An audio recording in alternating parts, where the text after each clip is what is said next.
Hello, I'm Colleen Pearl, the Cool Crone, and welcome back to my channel. Today's video will be the February Tarotscope for the sign of Scorpio. All right, so Scorpio, this is your tarot and oracle card reading for February, otherwise known as your Tarotscope. And I have laid out the cards for week 1, 2, 3, and 4, and for some reason this row just shifted. I don't know why. And I have a Wild Goddess Oracle card, and I have a couple of Astrology Oracle cards, which I am going to include in the reading. This is the Voyager deck by James Wanless, and it is such an intense deck that I am keeping the booklet out handy here because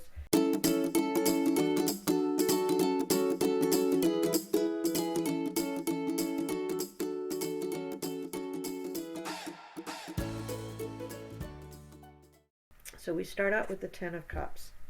And the Ten of Cups, I don't think it's hard to see what the Ten of Cups card is all about. It says at the very top, passion. So you have all sorts of flowers there. You have containers, you have gold, you have fiery colors. You have a little purple thrown in there. You have a beautiful sun coming up over the mountains. It's just a beautiful, beautiful card, mainly because of the coloring, but also the imagery in the card is quite nice as well. And the Ten of Cups in any tarot deck usually refers to really getting what you want, really having all your dreams coming true, and to have things at this point in your life to feel just about perfect. So Scorpio, that's what I'm saying for you at the beginning of February. Things feel very, very right for you. You're satisfied, you're happy, you're content in all ways. And then we have the Strength card, which, as you can see, looks quite a bit different than the Strength card looks in other decks. We do have a lion there, but we also have butterflies and birds. We have the lions of the New York City Public Library at the bottom. We have really, like, it looks like a really, really ancient statue of somebody that we might call Atlas, holding up not the whole world, but an egg. And we have a human hand. We have a very tall tower. It's a really, really interesting collage of things in this card. But still, to me, it means strength. So you're going to find, Scorpio, that you are, yes, very, very happy, but you are also put into a situation where you're having to acknowledge your strength and to acknowledge all the things that you are that you don't use every day, all the talents, all the skills, all the things that you can call upon in everyday life, but that you don't usually have to call upon in everyday life. It represents the law of self-dominion.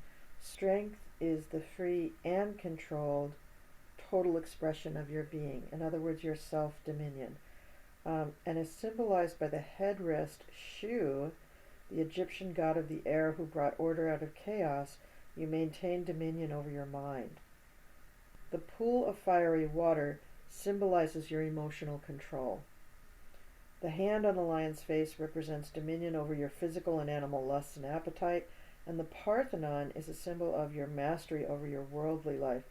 Oh my goodness, there's just so much more in that card than I was giving it credit for. I'm really glad I took a peek at the book. It says, don't be afraid to show yourself and show everything that you can do.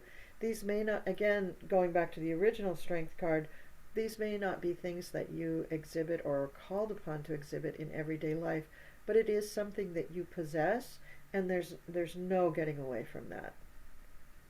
All right, the next card that we have is the Universe. And in most decks, this is called the World. But what a card this is, so you can see what that is.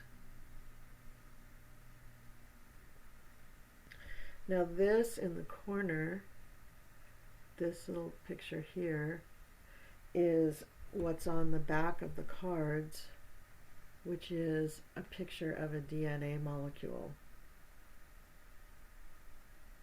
These cards are just intense. That's why I don't use them every single day. It's a little bit too much. And you've got Buddha there, and the moon or a planet.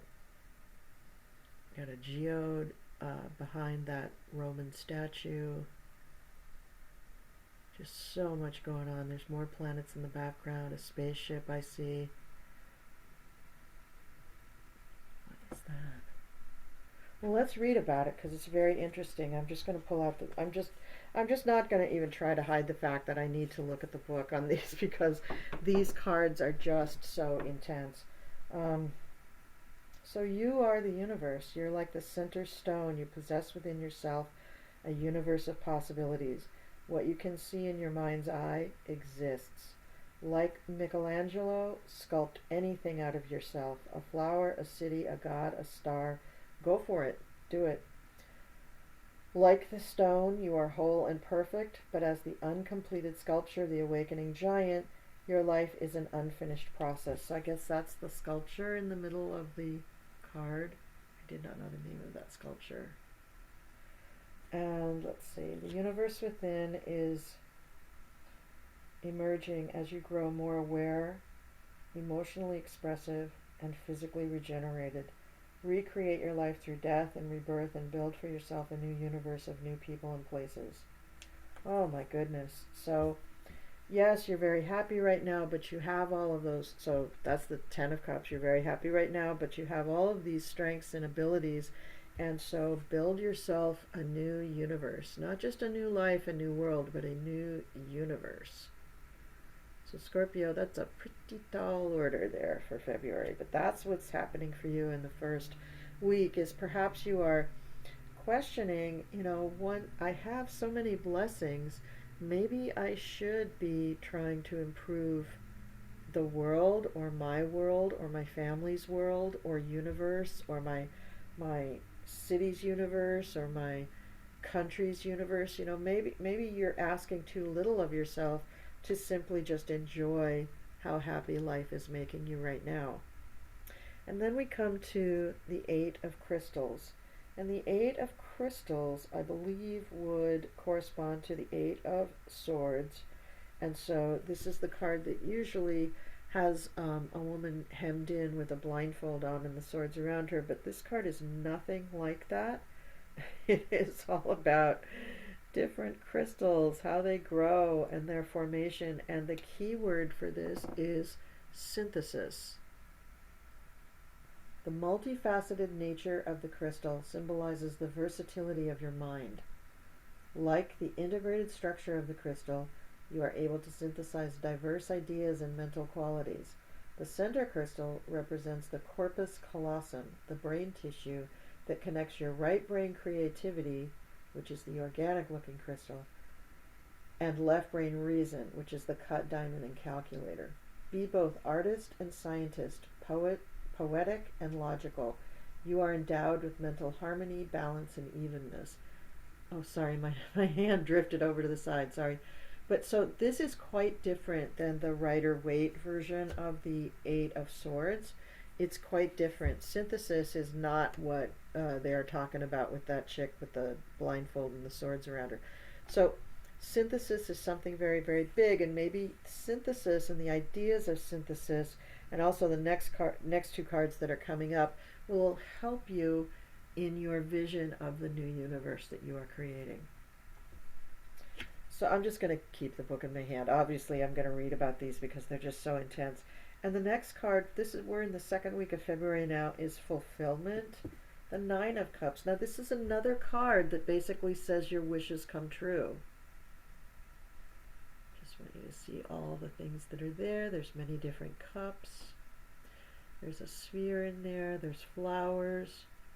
Fulfillment is the state of emotional satisfaction and contentment, the many and full glasses, that comes with completion and achievement. This harvest, symbolized by wine from grapes, nectar from fruit, and flower from seeds, is the result of realizing and fulfilling your inner riches and talents, the pearls within you. The drinking glasses filled with spirits are the recognition of your work and the celebration of your harvest. Drink to your achievement. Honor your success. Enjoy the fruits of your labor. So I guess you are going to actually create this new world or a new universe that they're talking about. And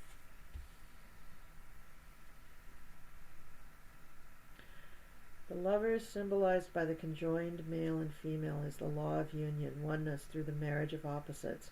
It represents your communion with another and the integration of your own inner polarities. The Gemini twins, the duality of man and woman, sun and moon, jungle and desert, black and white, and the torn rose symbolize sameness and difference. Life is ambiguous for you. Keep your center amidst the pull of opposite forces. Know that union creates disunion and disintegration creates integration. Synthesis and division are twins.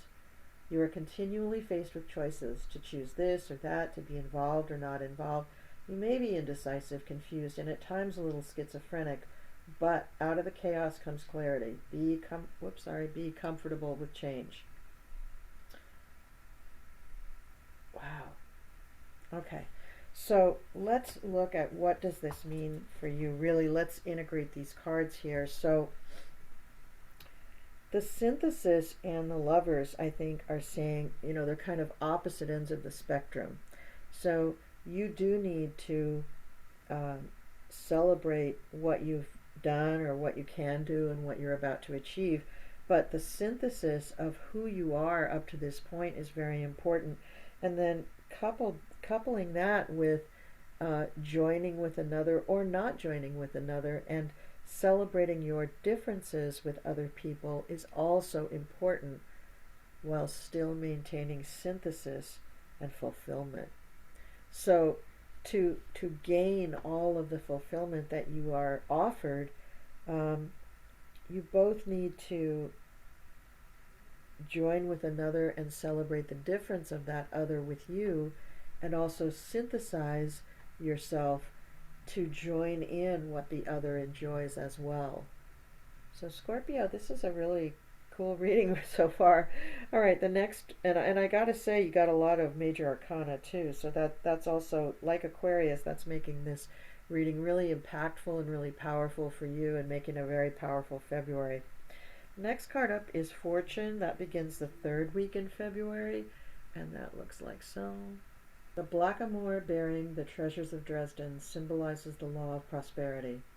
You prosper by knowing how to receive the wealth of opportunities that come to you from the cornucopia of the universe. Like a wheel, convert these generous inputs into outputs. Be opportunistic and entrepreneurial, resourceful. Turn a negative into a positive. Spin ideas around to see a way. To seize an opportunity, be courageous, a risk taker like the matador. You need to be optimistic, symbolized by the gold crown. Like Jupiter, think expansively and decide how you can bring available resources together to create synergy. And this card, by the way, is right next to the synthesis card. So they're very much related. As the dancer on the wheel of fortune, be agile, flexible, and alert, always ready to move. You are constantly recycling the wealth of the universe. By giving away what you have created, you allow new opportunities to come in. The turnover creates abundance for yourself and others. You are rewarded for your sharing on all levels of being. This is very interesting, Scorpio. This reading is turning into, take and then give it away. Synthesize and then split it up. Look at the sameness, look at the differences. It's all about this, looking at both sides of every coin. It's very, very interesting. All right, and then we have the Four of Crystals.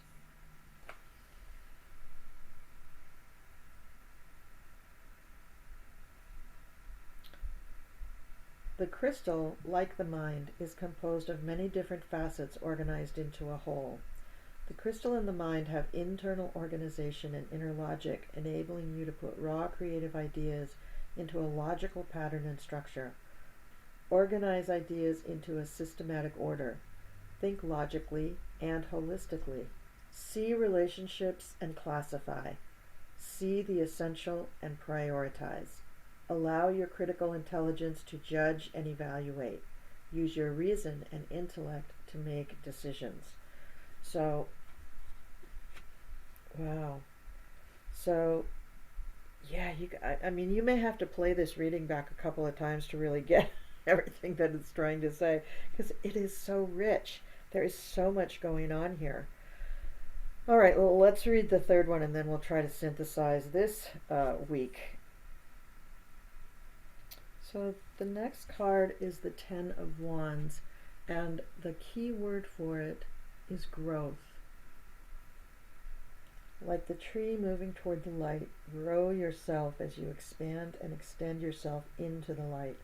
The tree as a wand symbolizes your growth in consciousness and unfoldment. Just as the tree grows downward, discover your roots, going deeply into the dark subconscious and past and into the earth, primordial collective unconsciousness. The thickening and branching of the tree symbolizes the expanding of your worldly life and understanding of your everyday fortunes. The tree also grows upward, representing your spiritual development and your attainment of higher consciousness and knowledge of the future. Through growth, you flower like the rose, shine like the star, and tower like the redwood. It's time to move up, break out, and branch out. Oh my word. So, Scorpio, it's just telling you to conquer the world, basically.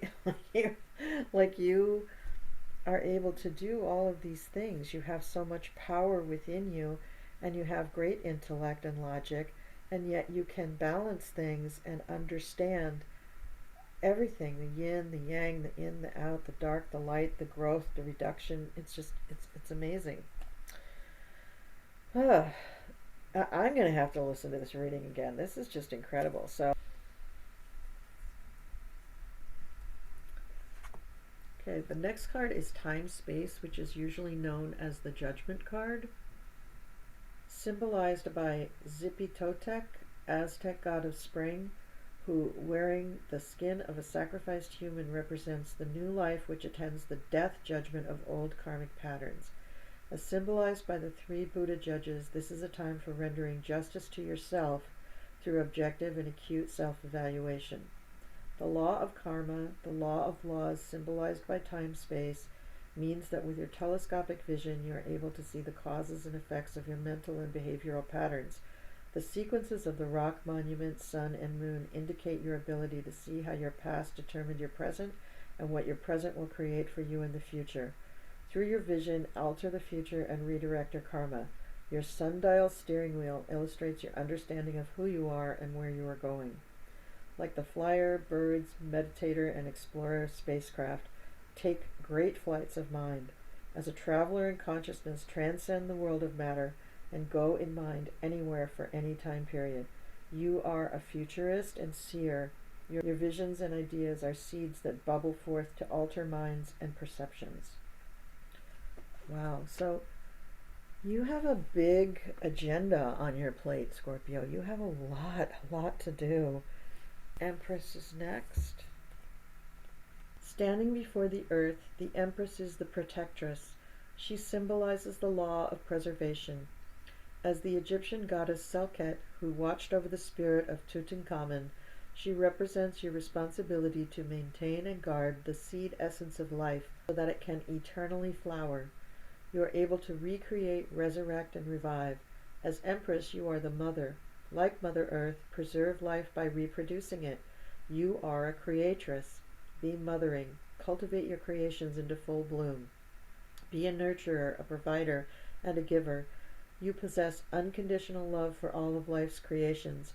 Arms outstretched, embrace life compassionately and non-judgmentally. As the woman and mother, you are home and healer, center and synthesizer, abundant and earthy.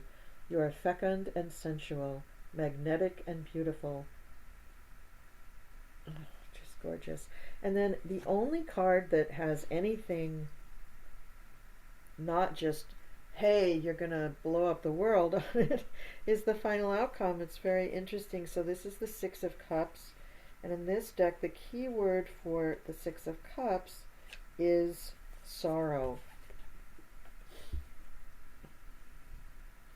The overturned cup of sadness, the dark river of tears, and the purple flowers of grief symbolize the sorrow you feel after a reversal, unfulfilled expectations, separation, or death. You drop to the emotional depths and hit the rock bottom of depression. It is also a time of emotional catharsis and purification as you pour your sorrow out. Have the courage to grieve. The light in the vase and the palm on its side symbolize your emotional resurrection. The life and vitality you now restore as you let go and release, knowing that all things must pass. Now, usually in a Rider-Waite deck, the Six of Cups is the childhood, things coming back from the past card, right? It shows the two kids with the flowers playing. And this deck just takes it to the nth degree and takes it back to sorrow. Very, very interesting. So I think overall, I don't see how I can really sum this up except to say that overall, you are a magnificent creator. You are a magnificent manifester. And you need to guide yourself into manifesting even more of what you did, whatever you've done. Because you start out really, really happy with your life. It's not like you're unhappy with your life. You're very, very happy. But what the universe is telling you is you have powerful creative ability, and you have the ability to synthesize things that other people may not be able to appreciate. So it's up to you excuse me. So it's up to you to synthesize these things and bring to the attention of the world the sameness and the differences between beings, and how that's fine. It's fine to have sameness and difference in the same group. It tells you that rather than just the lovers being a partnership card, that this is where you need to really point out to people their differences and how they can complement one another. You're also being charged with using your logic and your mind to create and grow something even more wonderful than what you already have, and that is your charge. That is your mission, to create this beautiful thing, this new way of looking at things, and an actual world or universe for you and other people to inhabit, because you are the Empress taking care of all of those people. You are the person who is helping them. And ultimately, you may feel like you can't quite accomplish this. This may feel to you like an overwhelming task. But even though this is a February Tarotscope, these cards tend to predict things or give readings that have to do with a much longer period of time. They're an incredible deck, very powerful imagery, as you can see, and just really off the charts with their interpretations of their own cards. James Wanless never intended this deck to just be a predictive deck for like the next couple of months or something. It's not really meant to do that. As you can see, it's meant to change your life and to explode your way of thinking, to take things to a much different level. So I thought you would enjoy this, Scorpio. Let's go on with the oracle cards and we can wrap up this reading, but I'm very curious to see what your comments are. I'm just starting to work with them again after many, many years. I worked with them about 20 years ago. They're almost 40 years old, this deck. Let me see if I can find the date in here about when they came into being. Yeah, 1986. I said 1985. It was actually 1986, and I'm pretty sure I got them when they first came out. I was very excited about them. All right, so now let's look at the oracle card. So the oracle cards that I pulled for you are from the Wild Goddess Oracle. It's a set that looks like this. It's by Amy Zerner and Monte Farber, and it's a really interesting deck. Hopefully I don't have to read out of their guidebook to tell you what's going on. So this just, the oracle card for this is the butterfly. And for this card, it's just what was in the past, just leave it in the past. And you can be who you are today. You have transformed. You have left those, the ugly cocoon behind, and just leave it in the past. You don't really need to worry about it today. It's just not necessary. So I'll put that there. And then we have 3 astrology cards, which very interesting. So we have the Uranus card, which is about radical change. And we have the square card, which is about challenging situations and a mountain to climb. And we have Libra, consideration, fairness, and harmony. And I'm going to tell you this. So right now, Uranus is in Taurus, so it's not going to square anything in Libra. It's going to be a quincunx, if anything. So anything that would square Uranus would be something that's either in Aquarius or Leo. And we do have quite a few planets in Aquarius right now, specifically Saturn. Saturn is squaring Uranus. So a lot of what your reading was about, creating all these new things, is part of what's going to make it difficult, part of what's going to make it hard for you to achieve your goal, is the fact that people are not always ready for profound change. And especially ideas that completely break the mold, that completely go into a much, much different way of looking at things. I mean, if you're presenting people with the concepts of the Eight of Crystals, most people are just going to think you're crazy. Like when I tell people that, you know, we should change all of our electrical appliances to run off of crystals, they think I'm a little bit nutty. But in fact, crystals are much more stable way of connecting wirelessly than electricity, which depends on the negative and positive ions, right? Which is very unstable and changes with the weather. So Libra is going to only be squared by things in other cardinal signs like Aries, Capricorn. Well, Aries is opposition, so it would be Capricorn or Cancer. So we have a lot of things in Capricorn still, but we don't have very many things in Cancer right now. What we can say about the Libra card in terms of a square is challenge yourself. Challenge yourself, Scorpio. And with these cards that you've gotten from the Voyager deck, there's plenty of challenge there. You don't really need me to tell you to challenge. You've got plenty of challenges. And I think that the change that's going to come from your ideas and from you creating these new worlds or new whatever it is, it doesn't have to be an entire world. You could be changing a company. You could be changing a family. You could be changing relationships, but you probably changing a business or an entity like a business, a university or a government agency or something like that. Big changes like that are hard for people to accept, and so you will feel challenges all the time in trying to get people to really accept the changes that you are trying to bring about. And Uranus definitely is the planet that is all about change, and I think that's why you got this card. But Libra is not just about balance, but is also about synthesis. Libra loves to synthesize the old with the new, the young with the old, the black with the white, the different things. So I think that focusing on each aspect of this one step at a time will be very, very helpful. And don't be too hard on yourself, Scorpio. At the end of the month, you may not have succeeded building an entire universe, but you probably will have taken steps towards creating it, and probably taken steps towards getting people to accept it and getting people to understand it. And I think that's where you're going to feel frustrated, Scorpio, and that's okay. But, let's see what March holds. Perhaps March is going to be a better acceptance of some of the changes that you're trying to bring about. It's a very interesting reading, Scorpio. Please be sure to leave me some comments down below and let me know how this resonates with you. I hope you liked it. I really enjoyed doing it. Wow, these cards just blow me away. They always have, and they've always been a challenge to read. There's actually a reading that they talk about and describe in the guidebook, the Whole Life Mandala.